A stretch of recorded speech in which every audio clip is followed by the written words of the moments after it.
29 number देखिए, 27 28 आप लोग खुद बना लीजिएगा, जैसा 26 बताए हैं सेम उसी प्रकार का है। 29 नंबर पर ध्यान दीजिए।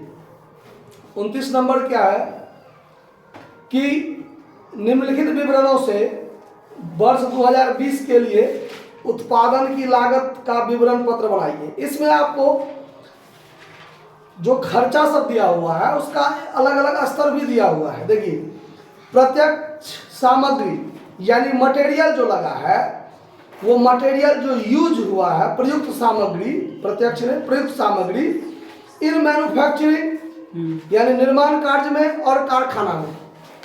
तो मैन्युफैक्चरिंग में जो लगा वो प्रत्यक्ष रूप से लगेगा, और इन फैक्ट्री इसका मतलब फैक्ट्री में लगा है यानी वो फैक्ट्री ओवरहेड में जाएगा। प्रयुक्त श्रम यानी लेबर जो यूज हुआ है प्रोडक्टिव में मतलब प्राइम कॉस्ट में, अनप्रोडक्टिव फैक्ट्री ओवरहेड में, इन ऑफिस ऑफिस ओवरहेड में। ठीक है। उसके बाद एक्सपेंस किए गए हैं डायरेक्ट एक्सपेंस प्राइम कॉस्ट में, वर्क्स एक्सपेंस फैक्ट्री ओवरहेड में, ऑफिस एक्सपेंस ऑफिस ओवरहेड में, सेलिंग एक्सपेंस सेलिंग ओवरहेड में। क्लियर। हरास प्लांट मशीनरी पर लगा है तो फैक्ट्री ओवरहेड में, ऑफिस बिल्डिंग पर लगा ऑफिस ओवरहेड में, शोरूम लगा शोरूम यानी सेलिंग ओवरहेड में।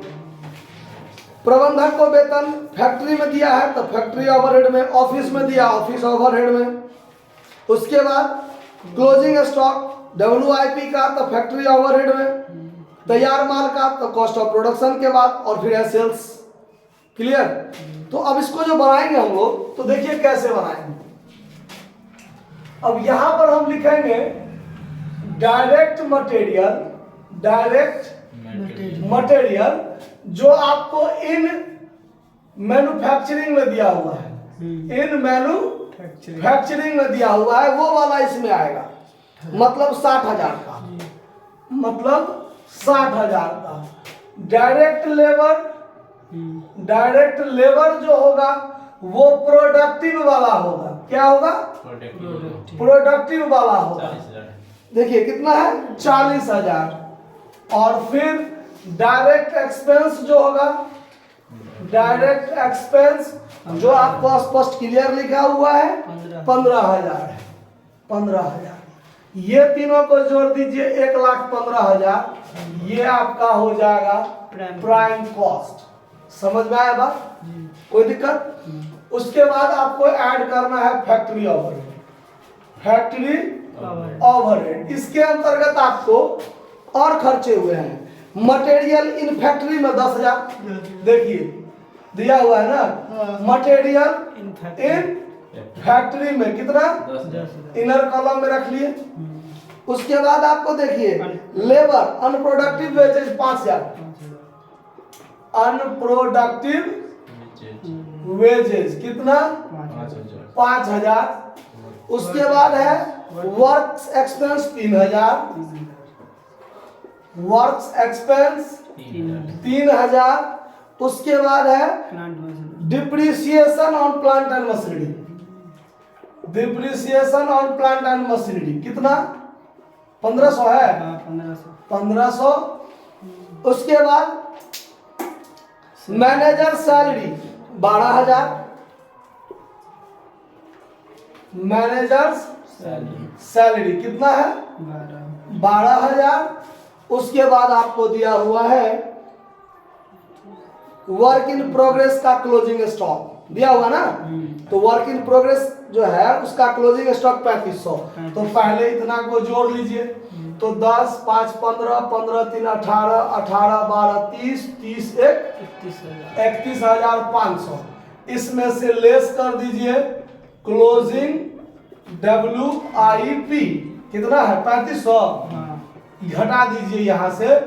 तो फैक्ट्री ओवरहेड वास्तव में कितना होगा? 28,000। और इसमें जोड़ दीजिएगा तो वर्क कॉस्ट बन जाएगा ये दोनों को जोड़ के 1,15,000 8 1,23,000 और 20 1,43,000। क्लियर है बात? उसके बाद आप इसमें जोड़िएगा ऑफिस ओवरहेड, ऑफिस ओवरहेड। इसके अंदर भी बहुत सारे खर्चे हैं। लेबर यूज हुआ है 5000। देखिए ऑफिस लेबर कितना लगा है 5000। उसके बाद ऑफिस लेबर कितना है 5000। उसके बाद ऑफिस एक्सपेंस 3000। ऑफिस एक्सपेंस कितना है 3000। उसके बाद देखिए ऑफिस बिल्डिंग पर डिप्रिसिएशन लगा है 1000। डिप्रिसिएशन ऑन ऑफिस बिल्डिंग कितना 1000। और कुछ है डिप्रिसिएशन, देखिए डिप्रिसिएशन ऑन ऑफिस बिल्डिंग तो हो गया। उसके बाद मैनेजर सैलरी ऑफिस के लिए, office manager salary, 8000। Office manager salary कितना है 8000। जोड़ लेंगे तो ये हो जाएगा आपको 5 3 8 8 1 9 9 8 17,000।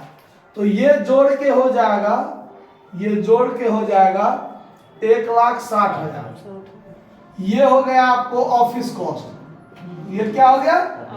अब यहाँ पर क्या होगा, अब यहाँ पर आपको तैयार माल का जो ओपनिंग स्टॉक क्लोजिंग स्टॉक होता है उसका एडजस्टमेंट होगा। ओपनिंग स्टॉक है नहीं, क्लोजिंग स्टॉक है, घटा दीजिए। लेस क्लोजिंग फिनिश्ड गुड्स कितना है क्लोजिंग फिनिश्ड गुड्स 2500 घटा दीजिए। तो ये घटने के बाद बचेगा 1,57,500। ये होगा cost of good sold. Clear. इसके बाद क्या है आपको सेलिंग ओवरहेड। अब इसमें ऐड करना है आपको सेलिंग ओवरहेड। तो इसके अंतर्गत भी कुछ खर्चे हैं। सेलिंग एक्सपेंस देखिए स्पष्ट लिखा हुआ है ना 2000 किया गया भी है। सेलिंग एक्सपेंस कितना है 2000। Depreciation on showroom, depreciation on showroom कितना है 1000। उसके बाद प्रबंधक सैलरी समझिए, बस इतना ही खर्चे हैं। ये दोनों जोड़ दीजिए 3000, तो 1,60,500। ये हो गया आपको टोटल कॉस्ट। ये क्या हो गया टोटल कॉस्ट।